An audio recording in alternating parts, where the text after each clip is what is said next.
6 days ago, President Trump signed an order that changed everything. At 3:38 p.m. on a Saturday, the White House authorized Operation Epic Fury. Within minutes, Tomahawk missiles launched from Navy destroyers in the Arabian Sea. The targets were Iran's air defense grid and its missile command infrastructure.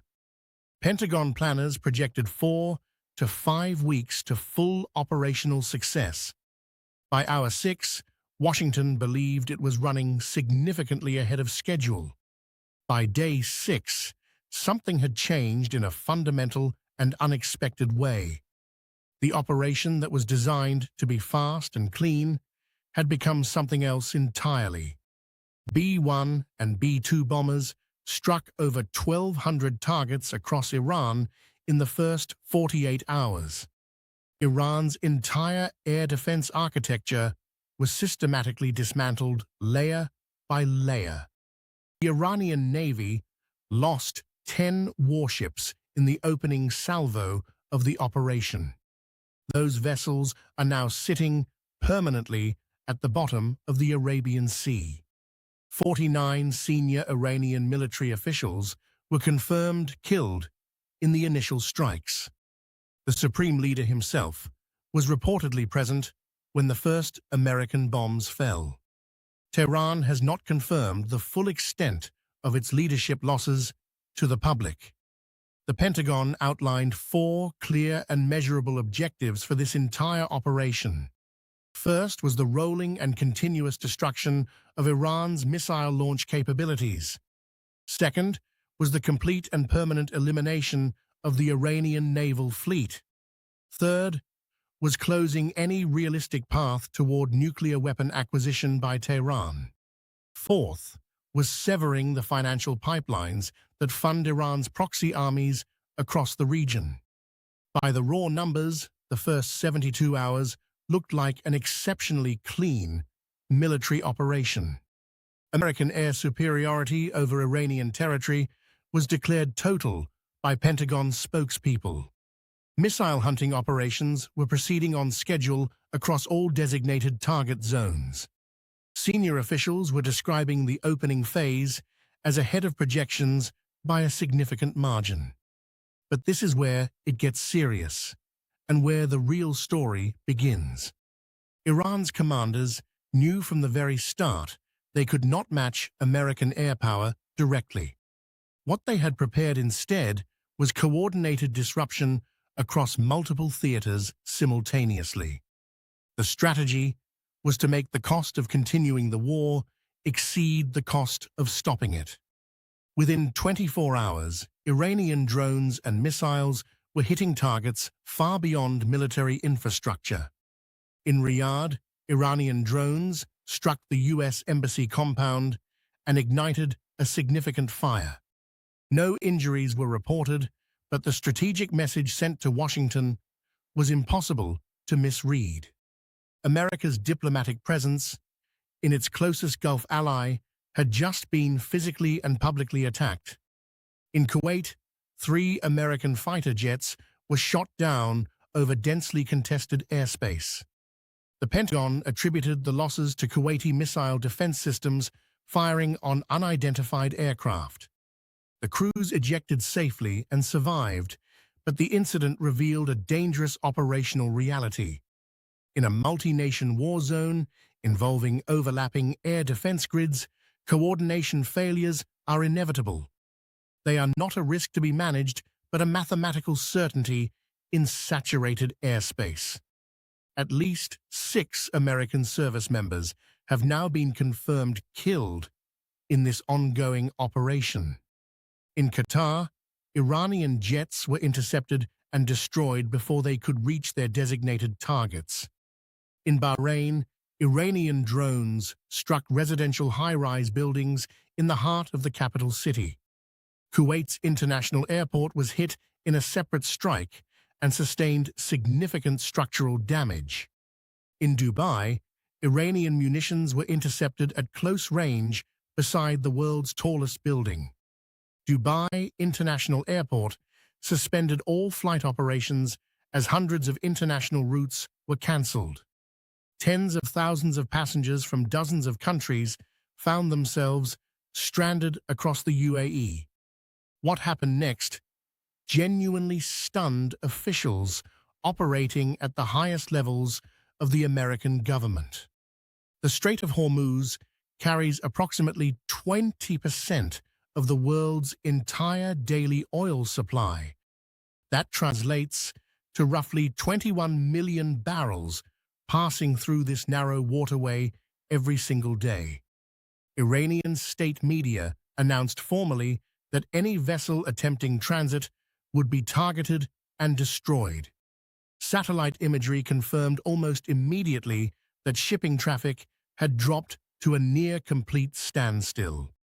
Marine insurance companies began withdrawing coverage for any vessel operating anywhere in the region. Freight rates for alternative routes around the Cape of Good Hope spiked dramatically overnight. Every single $1 increase in crude oil adds approximately 2.5 cents to American pump prices. The national average for a gallon of regular gasoline was already sitting above $3. Energy analysts were projecting a $15 to $25 per barrel increase within the next 2 weeks. For an administration that had campaigned explicitly on reducing costs for ordinary American families, this was damaging.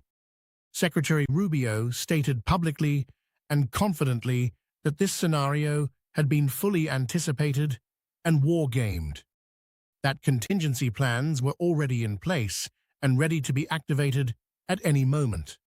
But the insurance markets and the tanker operators and the energy traders were not waiting. They were pricing in the risk in real time, and the numbers were moving in the wrong direction. This is where Washington's carefully constructed operational assumptions began to come apart at the edges. The operation was designed from its inception to be surgical and geographically contained. The intent was to strike Iran's military infrastructure without destabilizing the broader Gulf architecture.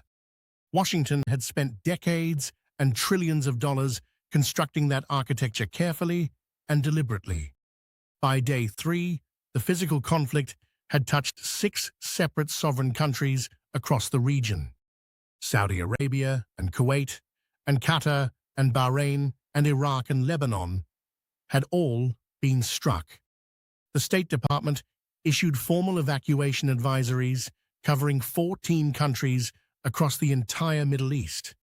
American citizens in Israel and Jordan and Saudi Arabia and Egypt were advised to depart immediately. In Tel Aviv, an Iranian ballistic missile penetrated Israeli air defenses and struck a residential neighborhood directly. 9 Israeli civilians were killed in that single strike, and the images circulated globally within the hour. Prime Minister Netanyahu toured the site, and the footage was broadcast on every major international network. Iran's strategic objective was never to achieve a conventional military victory against the United States directly. The goal was to demonstrate that Washington could not control or contain the consequences of its own decisions. Every strike on a Gulf city sent a direct and unmistakable message to every government in the region. The message was that American protection had a visible and measurable cost attached to it now. And then came the move that nobody inside the Situation Room had fully anticipated or modeled. Democratic lawmakers excluded from pre-strike briefings began demanding emergency congressional sessions immediately. The constitutional question being raised was direct and difficult to dismiss with standard talking points. Under what legal authority had the president launched a sustained military campaign without congressional authorization? Secretary Rubio argued publicly that Israel had been preparing to strike Iran independently and unilaterally. If Iran had retaliated against Israel first, then American casualties would have been considerably higher. The legal architecture behind that argument was contested by constitutional scholars across the political spectrum. Senior negotiators who had actually been in the room with Iranian counterparts told a different story entirely. Talks had been making measurable progress, and a subsequent negotiating session had already been scheduled. The diplomatic track had not been exhausted when the bombs began falling on Iranian territory. It had been deliberately bypassed in favor of military action without completing the negotiating process. Meanwhile, the Pentagon was managing a simultaneous communications crisis on multiple fronts at once. Friendly fire deaths requiring careful explanation to American families and to allied governments in the region. Civilian casualties under active investigation, including a girls' school, reportedly struck during the opening phase. A spreading conflict touching Gulf allies who had not consented to direct exposure in this operation. 6 days into the operation, Washington faced a strategic geometry that no press conference could resolve. The first path was to press forward at full intensity toward every single stated objective. Militarily achievable according to Pentagon timelines, but the secondary costs were compounding with every passing hour. Oil markets disrupted, and Gulf allies visibly destabilized, and 6 American personnel confirmed dead. The second path was to reach declared objectives and immediately pursue a ceasefire framework with remaining Iranian leadership. But Iran's command structure had been decapitated, and decapitation creates chaos before it ever creates compliance. Chaos does not negotiate on a schedule that Washington controls or that American diplomats can manage effectively. The third path was the scenario that nobody in the Situation Room wanted to name out loud. Something goes catastrophically wrong at the Strait and oil prices spike to $140 per barrel. Gas prices hit $5 at American pumps while the administration runs simultaneous damage control operations. An allied Gulf government faces domestic political collapse that no carrier group stationed offshore can prevent. Escalation arrives not by strategic design, but by operational accident, in airspace too crowded to manage safely. 2 hours after the first bombs fell, Washington believed it was delivering a decisive and historic victory. 6 days later, it was managing a conflict that had spread across an entire geopolitical region. The White House said the operation was running ahead of schedule on every stated metric. The Strait of Hormuz and 6 burning cities across the Gulf were telling a fundamentally different story.